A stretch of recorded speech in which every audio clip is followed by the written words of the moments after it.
When we started back in 2005, the only marketplaces were eBay and Amazon.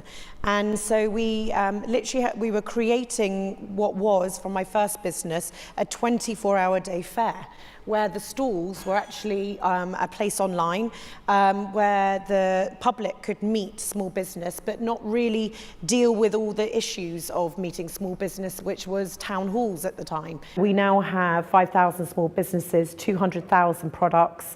I think they employ 10,000 people in the UK. And so being able to have a bird's eye view of this unique scenario has been a privilege, and something that I've taken into now my next step, which is building Holly & Co. I realised that I had a unique bird's eye view of all of these journeys these incredible people had been on, and maybe sort of life hasn't caught up to supporting these small businesses. Now, I had spent many time with them and literally telling them to go from their kitchen table, employ the sister, tell the sister not to take a job in the city, come and work in the shed at the back garden, and all these sorts of things. And I sort of realised that actually that was required. They need to be able to concentrate on what they do fantastically well, and they slightly need big business to be taken out of their small business so that they can feel free to innovate.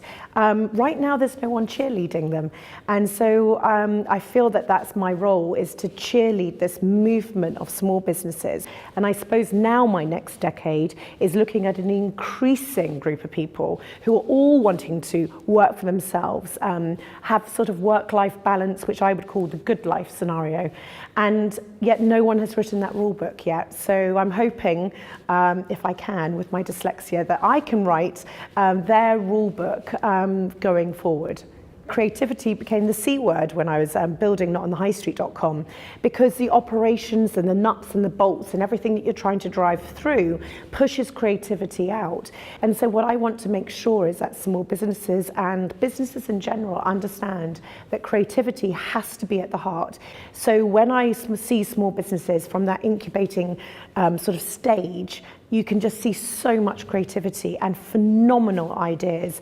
And what I want to try and help is them to keep going with that held right on, on their back, in their rucksack, through their journey, rather than what I do see is that this becomes sort of the third, fourth, fifth priority.